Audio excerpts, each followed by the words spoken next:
ক্রীড়া মন্ত্রণালয়ের উপদেষ্টা মহোদয় জনাব আসিফ সাহেব যিনি হয়েছেন কোটা আন্দোলনের যে স্টুডেন্টরা আছে বা যে সমন্বয়কের ভেতরে একজন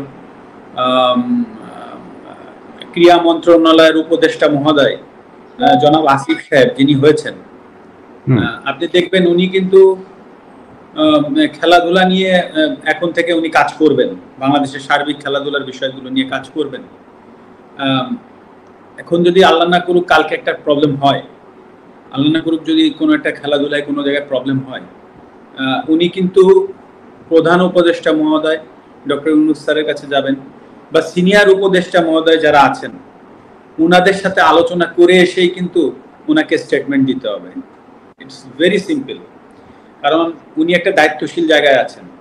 তো হুট করেই একটা সমস্যার সমাধান উনি একা কিন্তু এসে এই আপনাদের সামনে মানে প্রেসের সামনে হুট করে বলে ফেলতে পারবে না। তো দায়িত্বশীল জায়গাগুলোই কিন্তু অনেক কিছু চিন্তা করে কথা বলতে হয়। তো সেই জায়গা থেকে সেই জায়গাটাই কিন্তু আমি ছিলাম। হ্যাঁ, আপনি আমাকে খেলোয়াড় মাশরাফি বলছেন, আমি সেভাবে উত্তর দিচ্ছি, কিন্তু অ্যাট দ্য সেম টাইমে কিন্তু আমি একটা দায়িত্বশীল চেয়ারে বসেছিলাম।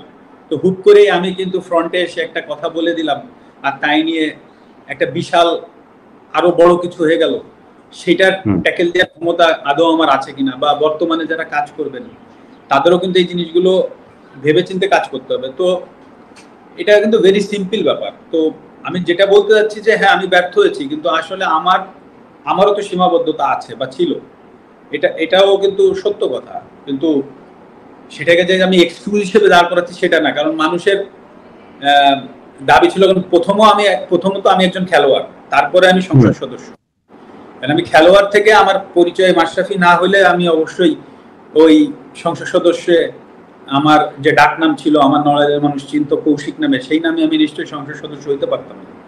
তো খেলোয়াড় মাশরাফির জায়গায় যে আমি ব্যর্থ হয়েছি সেটা কিন্তু আমি একবারও বলছি না। বাট আপনি এট দ্য সেম টাইমে ভাবেন যে আমি একটা সংসদ সদস্য ছিলাম একজন, সেই পজিশন থেকে হুট করে আমি একটা মন্তব্য করার থেকে বরঞ্চ আমি ওইখানে যে সমাধানের চেষ্টা করাটা আমার জন্য আরো ইজি হইতো, বা আমি সেটাই চেষ্টা করেছি, সেটা হয়তো আমি পারিনি।